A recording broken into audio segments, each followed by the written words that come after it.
All right, we are ready to move on to the second half of chapter 4, section 3, and chapter 4, section 4. We're going to finish that out.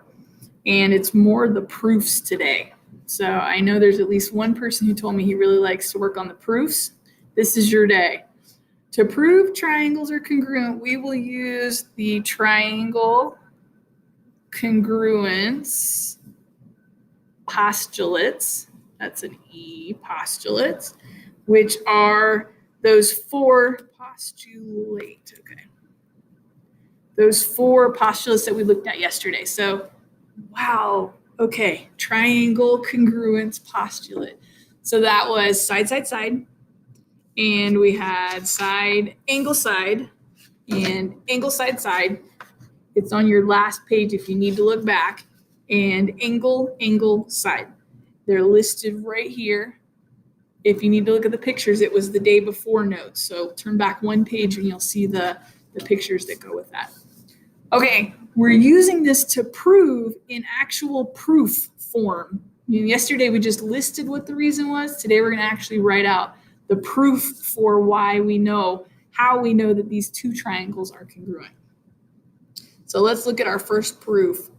Okay, and you remember that we start by putting down the given information, and then we always conclude with the proof statement, what we were trying to prove. So the given information, and then the proof statement is our ending piece. That's where we're headed. All right, first thing they did is they said AB is congruent to DB, and it's right there. That is given. So we'll put that as our reason why it's okay to say that. We don't have to prove why it's true. It was given to us. And second thing also, C is the midpoint of AD. They told us that. That's given. Then they said, well, if those two things are true, AC is congruent to DC. So let's see if we can figure out. We started with AB is congruent to DB, and those sides are marked on our triangle. So we've already got the two sides marked as congruent. C is the midpoint of AD. So what does that mean in the midpoint?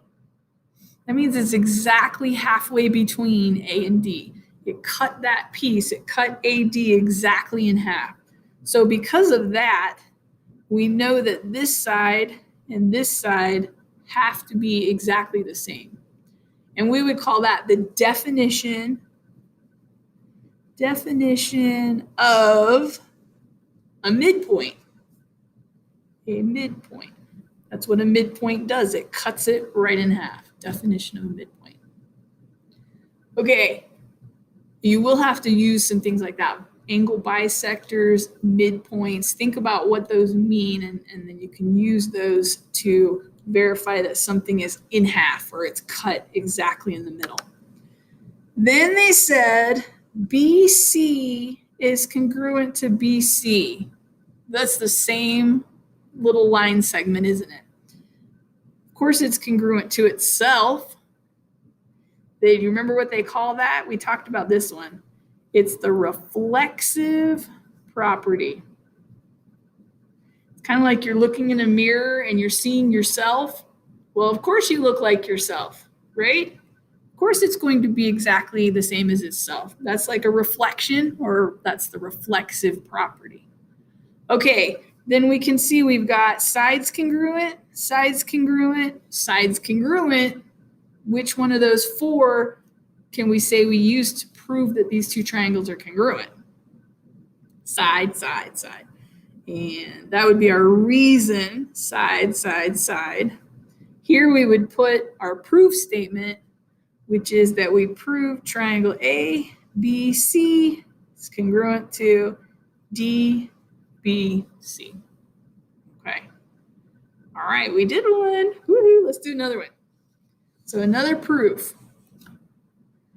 We are trying to prove ABC is congruent to EDC, and we've got a couple things that they gave us, a couple pieces of given information. So let's start with that. AC is congruent to EC. So those are those two segments that have the two tick marks on them. AC is congruent to EC. They put that there, and our reason is it's given. That's true for this next piece too. They told us that DC, that's this piece, is congruent to BC, the other one with one tick mark. And since they told us that, it's given. We don't need to do anything else to prove it. It's done. Now this one we might need to think about. Angle ACB, that's this little guy, is congruent to ECD. So that's this little guy. Okay. Hey, we do know that those two angles are congruent. Do you remember why we know? What's our reason? Yeah, what's their relationship? They're vertical angles. Vertical angles are congruent. Okay, so you're going to have to keep that one in mind too. Vertical angles are congruent, which means we've done a side, an angle in between, and right next to a side. So this time we used side, angle, side. And we'll put our proof statement there. ABC is congruent to triangle EDC. All right, we did it. Let's turn that over. See what other proofs we might have here. I think I want to let you guys try this one. Oh, they didn't write anything in for us this time. Let's do this one together, and then we'll let you try the last one. Okay. We know that AD, that's this line, is parallel to EC. Oh, and they've got their little secret arrowheads on there. So we know that those two are parallel. And then I'm thinking, you know what? They probably set up a transversal system here. So they put a transversal across two parallel lines. So reach in and remember those. There's the exterior alternate angles, there's the interior alternate angles, and we have the corresponding, and then we have the right next to each other, right in a row consecutive interior angles. So you've got four relationships that could happen here since we know those lines are parallel. Okay, we always start with the given information, so let's put that on here. And down here is the choices. There it is right there. We're going to use that one first. AD parallel to EC. And then what do we call that? Given. Yep, given. I'm going to cross a given off of here. Now, I'm wondering if there's something we could prove about that before we go on to the next given statement. Let's think about how this might help us. If we know these are congruent, then looks like here's an angle inside a triangle, and here's an angle inside a triangle. These two have to be congruent because our lines are parallel and they're cut by a transversal. So when we did our parallel lines and we cut them by a transversal, what was it called when these two angles were congruent to each other? Because that's what we're looking at. Those are alternate interior angles, which is written right here, alternate interior angles. And we know they're congruent. That was that whole unit that we worked on chapter 2. It's drawn a little bit differently. There's the parallel lines, and there's our transversal. So it's like it's been twisted from the way that we usually saw it, but it is still there.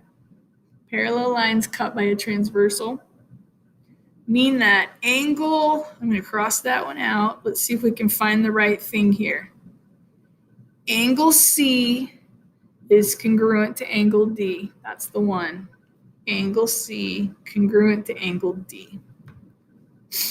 Okay, so I think that's what the parallel lines helped us with. Now we've got an angle, and we've got a side to a side. Let's go ahead and mark this then. BD, and that's down here. BD is congruent to BC. And how do we know that? That's kind of a trick question, I think, because it's up here. It's given. So remember, we don't have to come up with reasons for the given information. We get to just accept that as true. So let me cross off given. Okay, we're getting down to not much left here. Number 4. So we know an angle, we know a side. I think angle, side, we do know about vertical angles. Vertical angles are congruent. And I don't really think there's anything else on there that we know for sure. Let's do that one then. And is that even listed here? It is. Look, angle ABD is congruent to EBC. And we know that's true because they're vertical angles. So let's write that one. Angle ABD congruent to angle EBC.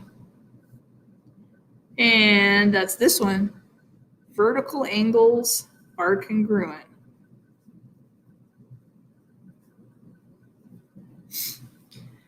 Now we have an angle, a side, and an angle. They're all right next to each other. Angle, side, angle. And you know what? It matches this last reason here. So we know we were on the right track. We did the right thing.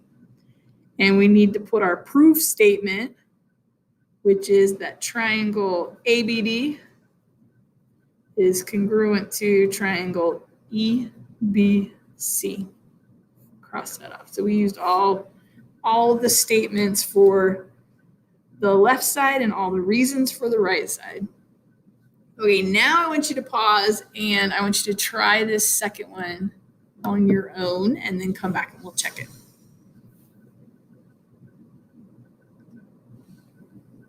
Okay, all right, let's see. Let's start with our given information. Angle S and angle U are congruent. And that's given. I'm going to cross those off down here. So angle S and angle U, given. Is there anything then that we can assume because we know that piece? Can we take that to another level or move it to something else? Really, we can't at this point. So I think we'll have to move on to the next part. Side TR, bisects angle STU, bisects STU. That's another given one, so we'll write given up here. Okay, so if TR bisects STU, that's what these arc marks are. So they're telling us that those two angles have to be the same because TR bisects, which means it's exactly halfway between. So got to be the same. They just got cut in half. All right, well, what else do we know? So we actually have an angle, and then we have an angle. Oh, and look what reason they told us we're going to be using here. Angle, angle, side. So we need to be able to, we wouldn't want the side in between the angles because it doesn't say angle, side, angle. It's angle, and then an angle, and then a side. So angle, angle, we could do this side. Ooh, and you know what? We know that RT is the same as RT. It has to be, right? Okay, let us write that down then. Angle, or no, side, and is that on here? Here it is. RT is congruent to RT, and that's that reflexive one like you're looking in a mirror, and of course what you see is yourself. Reflexive property. Okay. Oh, you know what I didn't write down? Oh, I bet you guys did a better job than I did. So really, after we did this bisecting one, I should have said that those two angles are congruent. I never actually stated that. So I'm going to put that in number 4, but you might have put this up in number 3, and then you did a better job than I did. This is true because of that angle bisector. Angle STR is congruent to angle UTR. And that's that definition of, I'll slide that up, an angle bisector definition. of angle bisector. Okay, so really, these two, I should have put them in a different order. Now, in a proof, as long as you hit everything that's important, you've proven it. It just would have made more sense if I'd said, hey, that's a bisector. And then I'd said, those angles are congruent. And then I could have moved on to the reflexive property. So hopefully you did that better than I did. And then we have angle, angle, side. Angle, angle, side. And we have proven that our triangle, SRT, is congruent to URT. And we're done. So we used up our entire bank for statements and for reasons. Okay, you guys have an assignment that goes with this. It's 4.3b and 4.4b, the assignment. So now we've done all of 4.3 and 4.4. We split them, but we've done all of 4.3 and 4.4. So that's 2 assignments and 2 sets of notes that you should be done with. Make sure you bring those 2 assignments to class. We'll go over the answers next time you come back and make sure everybody got them right. All right, see you.